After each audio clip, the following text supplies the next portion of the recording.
Most welcome students, आप सभी लोगों का स्वागत है आपके अपने यूट्यूब चैनल डीजे सर पर। लिसन्स, यदि ज्यादा नंबर पाने की इच्छा तो डीजे सर चैनल से जरूर लीजिएगा शिक्षा। चलिए लिसन्स, समाज शास्त्र के मोस्ट इंपॉर्टेंट इस मॉडल पेपर के बारे में हम लोग बात करते हैं आप लोगों के साथ।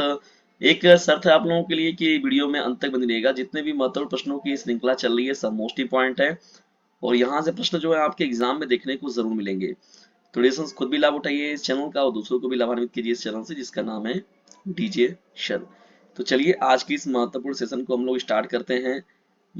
आपके ये जो मॉडल पेपर है आप लोगों का समाजशास्त्र कक्षा 12 के विद्यार्थियों के लिए, और इसे अपने क्लासमेट पर शेयर जरूर कर दीजिएगा।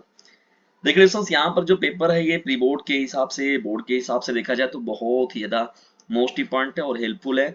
और बहुविकल्पी अति लघु तो यहाँ पर आपको सॉल्व ही करा दिया जाएगा पूरा का पूरा।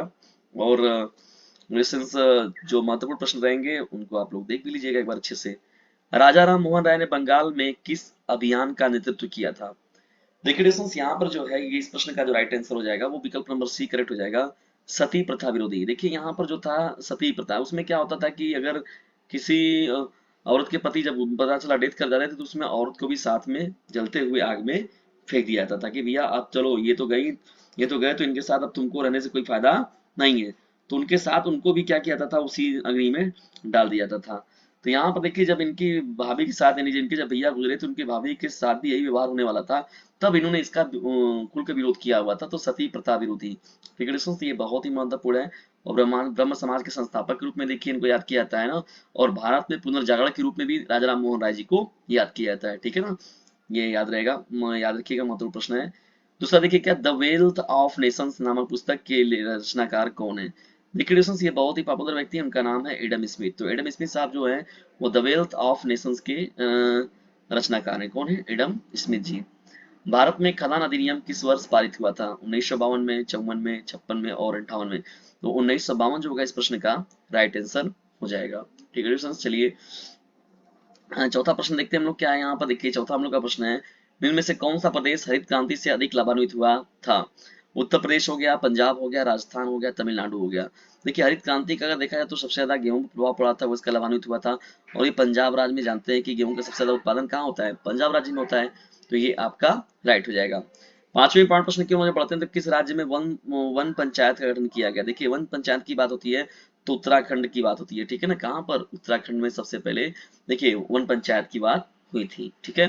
छठवां देखिए महत्वपूर्ण प्रश्न क्या हो जाएगा, ब्रिटिश शासनकाल में अनुसूचित जातियों एवं जनजातियों के मध्य सूची किस वर्ष तैयार हुई थी? तो ये सूची बनाई गई थी वर्ष 1935 में। कब बनाया गया था? वर्ष 1935 में। डियर्स याद रखिएगा, यदि ज्यादा नंबर पाने की इच्छा तो डीजे सर चैनल से जरूर लीजिएगा शिक्षा। खुद भी लाभ उठाइए इस चैनल का और दूसरों को भी लाभान्वित कीजिए। डियर्स देखिए मैंने बहुत सारे सब्जेक्ट के, बहुत सारे, आप लोग कोई एक पेपर का बात करता है, दो पेपर का डिस्कशन करता है, लेकिन मैंने बहुत सारे, मतलब एक एक विषय के आप समाजशास्त्र का देखेंगे मैं कम से कम 5 से 7 मॉडल, 10-15 मॉडल सेट के पेपर के बारे में मैंने डिस्कशन आप लोगों के साथ कर रखा है।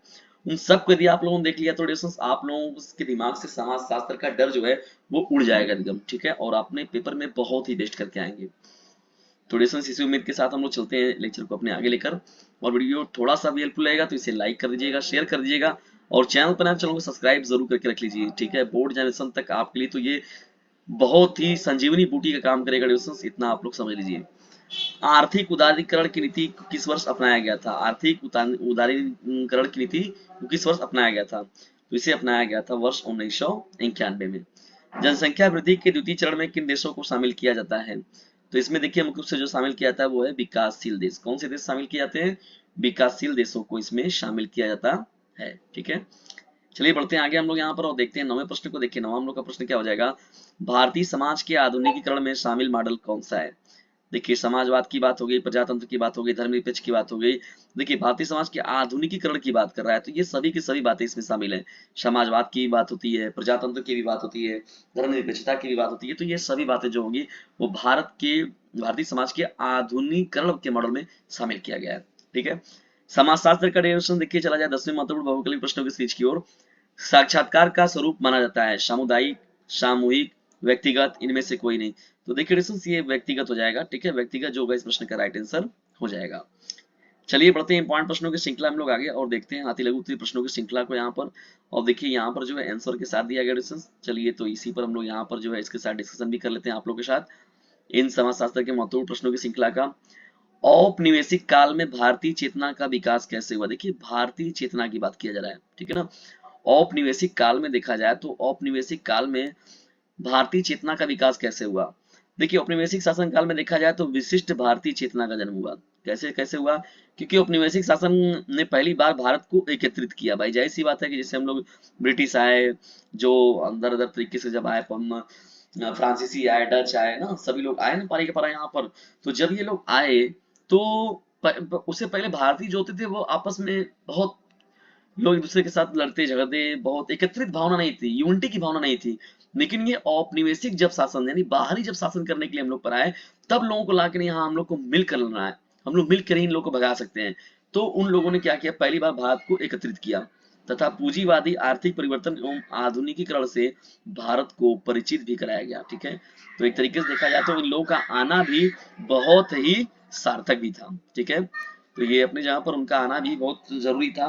कहा जाता है कि जो प्रभु श्री कृष्ण की एक वाणी है कि जो होता है अच्छे के लिए होता है। तो भाई जाहिर सी बात है कि चीजें जो हुई हैं वो भी कहीं ना कहीं से उचित ही थी, स्वाभाविक थी होना।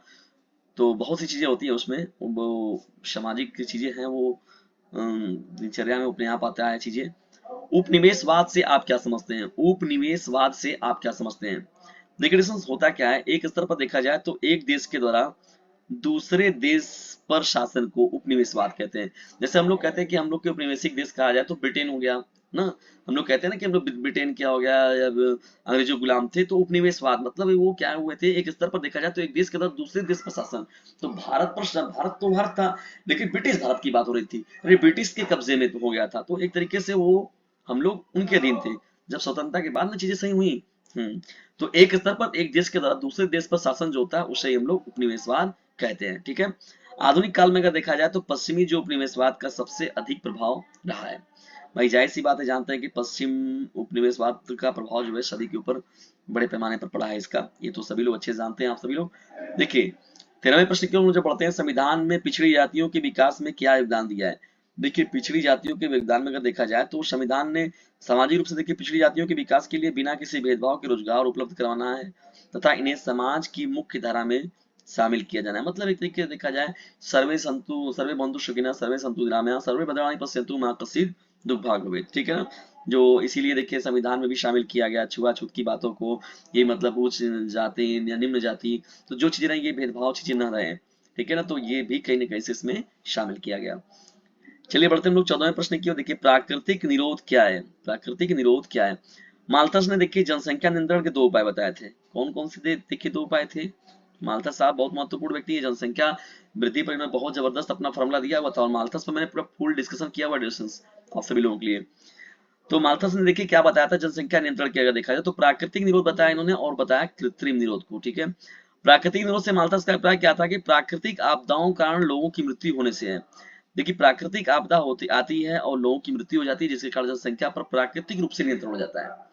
भाई जाहिर सी बात है, जैसे भूकंप आ गया, सुनामी हो गया ना, ये सभी चीजें जो होती हैं, बाढ़ आ गया, तो इन सभी ये प्राकृतिक आपदाएं हैं। तो इन आपदाओं के माध्यम से क्या होता है, कुछ जनसंख्या जो होती है इस तरीके से नियंत्रित हो जाती है। तो इसको हम लोग कहते हैं प्राकृतिक निरोध कहते हैं। यानी माल्थस ने इसे अपने प्राकृतिक निरोध की श्रेणी में इस बात को रखा उन्होंने, ठीक है।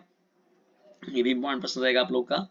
और जितने प्रश्नों का डिस्कशन आप लोगों के साथ किया जा रहा है सब मोस्ट इंपॉर्टेंट है, पूछे जाने वाले हैं। सामाजिक स्तरीकरण का दूसरा सिद्धांत क्या है? प्रश्न बहुत ही महत्वपूर्ण है। सामाजिक स्तरीकरण का दूसरा सिद्धांत क्या है? देखिए यहाँ पर बात हो रही है सामाजिक स्तरीकरण की। दूसरे सिद्धांत के अनुसार अगर देखा जाए तो सामाजिक स्तरीकरण में क्या होता है, पीढ़ी दर पीढ़ी बना रहता है। पीढ़ी दर पीढ़ी बना रहने का मतलब क्या है, यह परिवार और सामाजिक संसाधनों की एक पीढ़ी से अगली पीढ़ी में उत्तराधिकार के रूप में घनिष्ठता से जुड़ा है।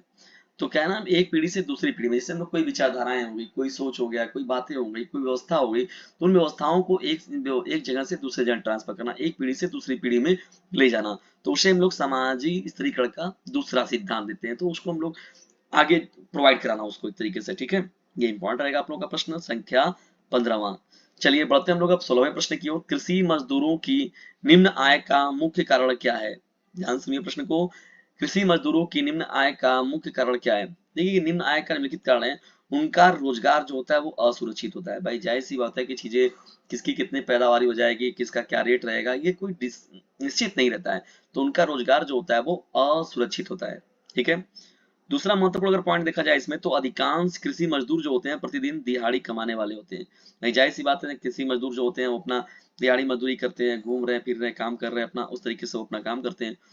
वर्ष के अधिकांश दिनों में उनके पास कोई काम नहीं होता है। देखिए ये सबसे बड़ा पॉइंट है कि उनको क्या करते हैं भाई, सीजन वाइज जब काम कर लिया अच्छी बात है, लेकिन बाद में जब वो बैठे रह जाते हैं तब तो उनको काम नहीं मिलता है। तो ये दुविधाएं उनके साथ रहती हैं, ये भी कहीं ना कहीं से उनको प्रभावित करती हैं।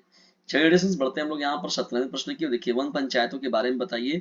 उत्तराखंड में देखिए महिलाओं ने वन पंचायत की स्थापना की थी। किसने किया हुआ था डिस्कशन? महिलाओं ने। वन पंचायत की महिलाएं पौधशालाएं बनाकर छोटे पौधों का पालन पोषण करती हैं। इसके सदस्य आसपास के जंगलों की अवैध कटाई से सुरक्षा भी करते हैं। ठीक है, छोटे पौधों का वो पालन पोषण करके उसको पौधशालाओं में भेज देती हैं या बड़े जगहों पर फिर उनका लगाया जाता है। तो देखिए वन पंचायत की में मुख्य रूप से इन बातों की, और ये वहां पर उत्तराखंड की जो महिलाएं थी उन्होंने मिलकर इस पंचायत का गठन किया हुआ था। चलिए बढ़ते हैं हम लोग 58वें प्रश्न की। देखिए 58वां प्रश्न क्या है? सामाजिक विषमता से क्या अभिप्राय है? देखिए प्रत्येक समाज में जानते हैं हम लोग डिस्कस कि जब जितना भी समाज है, सोसाइटी है, तो आप रहे चाहे हम रहे चाहे अदर कोई भी, किसी के भी बारे में बात करें हम लोग, तो किसी को भी देख ले, प्रत्येक समाज में कुछ लोगों के पास जो धन हो गया, धन की बात हो गई, संपदा की बात हो गई, शिक्षा की बात हो गई, व्यवस्था की बात हो गई, स्वास्थ्य की बात हो गई, शक्ति जैसे मूल्यवान संसाधनों का दूसरों की अपेक्षा अधिक बड़ा भाग होता है। जैसे कहा जाता है कि हम लोग यहाँ देखा जाए तो अडानी और अंबानी के पास ही इतना पैसा है कि जो लगभग जो सोसाइटी अगर देखा जाए तो बहुत सारे परसेंटेज जो होंगे वो समाप्त हो जाएंगे। मतलब 90-99% जनसंख्या एक तरफ और 1% जनसंख्या एक तरफ, मतलब 1% पॉपुलेशन के पास इतनी पैसा है। यानी अंबानी अडानी को अगर केवल ले लिया जाए तो उन लोगों के पास केवल इतना है कि भारत के और लोगों के पास इतना मिलाकर। तो कहने का मतलब क्या है? सामाजिक विषमता इसी को कहते हैं हम लोग। संसाधनों का दूसरों की अपेक्षा अधिक बड़ा भाग होता है, जबकि कुछ लोगों के पास इसका अभाव होता है। इसे ही हम लोग बोलते हैं सामाजिक विषमता। विषमता का मतलब होता है अलग अलग, तो समाज में मिलने वाली ये विषमताएं होती हैं, जो अलग अलग चीजें होती हैं, इसी को हम लोग बोलते हैं क्या? सामाजिक विषमता बोलते हैं। चलिए बढ़ते हैं 19वें प्रश्न की ओर। समाज शास्त्र हमें क्या शिक्षा प्रदान करता है? समाज शास्त्र देखिए क्या होता है? समाज का ज्ञान देना। ठीक है, देखिए समाजशास्त्र क्या है? यह शिक्षा प्रदान करता है कि हमें विश्व को न केवल स्वयं की बल्कि दूसरों की दृष्टि से भी देखना चाहिए तथा मानव समाज के संदर्भ में निष्पक्ष वैज्ञानिक सत्य की ओर बढ़ना चाहिए। ठीक है, तो ये कहना चाहिए मतलब वही भाई कि केवल खुद के लाभ में ही न लगे रहना, बल्कि सभी अपने साथ साथ सभी के बारे में भी सोचना ना। साक्षात्कार से आप क्या समझते हैं? देखिए 20वां आपका प्रश्न हो जाएगा, साक्षात्कार से आप क्या समझते हैं? शिक्षित होने के लिए साक्षर होना आवश्यक है और साक्षर शक्ति संपन्न होने का महत्वपूर्ण साधन है। अब बात का लगभग 2/3 भाग जो है वो साक्षर है भी। ठीक है ना, तो शिक्षित होने का मतलब ये होता है साक्षर होना। नहीं, हम लोग बोलते हैं साक्षरता प्रतिशत कितना है। देखिए अब ये तो हो गया आपका अति लघु उत्तरीय प्रश्नों की श्रृंखला। अब लघु उत्तरीय प्रश्नों को देख लीजिए। समाजशास्त्र में सहज सामान्य बोध क्या है? सामाजिक जीवन में संचार माध्यमों की मुख्य भूमिका जो है क्या होती है? भारतीय लोकतंत्र को स्पष्ट कीजिए। जातीय कल्याण के लिए किए गए सरकारी प्रयासों की विवेचना करना है। देखिए यहाँ पर, अब यहाँ पर देखिए जब 24वां प्रश्न समाप्त होता है यहाँ पर, तो 25वां जनसंख्या वृद्धि के प्रभावों का देखिए मूल्यांकन करना, ये प्रश्न हो जाएगा आपका। सामाजिक परिवर्तन 9 किसान आंदोलन, ये भी आपका प्रश्न है। देखिए संक्षिप्त टिप्पणी भी लिखना है इस पर। देखो प्रश्नों की श्रृंखला हम देखते हैं। परीक्षा प्रणाली से आप क्या समझते हैं? देखिए इसको पढ़ना है, इसको पढ़ लीजिएगा। सामाजिक वर्ग की आधारभूत विशेषताएं क्या है, इनके बारे में बताना है। भारत में पुराने तथा नए सामाजिक आंदोलनों में स्पष्ट भेद करना है, कठिन है, क्यों? ठीक है, या तो इसके अथवा में देखिए प्रश्न आपको यहाँ पर दिख रहे हैं। सामाजिक विषमताओं व्यक्तियों की विषमताओं से कैसे अलग होते हैं? ठीक है दोस्तों, तो इस तरीके से था ये आपका पेपर। दोस्तों ये महत्वपूर्ण मॉडल पर आप लोग कैसा लगा कमेंट बॉक्स में जरूर बताइएगा। और यदि वीडियो थोड़ा सा भी हेल्पफुल लगा तो इसे लाइक करें, शेयर करें और चैनल पर चैनल को सब्सक्राइब करना बिल्कुल भी ना भूलिएगा। और दोस्तों सीरीज का पीडीएफ पाना चाहते हैं तो 950 690 225 7 नाम के नंबर पर कर दीजिए व्हाट्सएप मैसेज और जमकर स्टडी कीजिए डीजे सर चैनल के साथ जुड़कर। और बोर्ड एग्जामिनेशन में अपनी एक अलग पहचान बनाइए ताकि आप अपने लिए एक सुरक्षित भविष्य का निर्माण कर सकें। वीडियो को अंत तक देखने के लिए आप सभी लोगों का हृदय गहराइयों से विनम्रतापूर्वक धन्यवाद। लेकिन एक काम जरूर कीजिएगा, इसे अपने क्लासमेट पर शेयर जरूर कीजिएगा। Thanks for watching this video.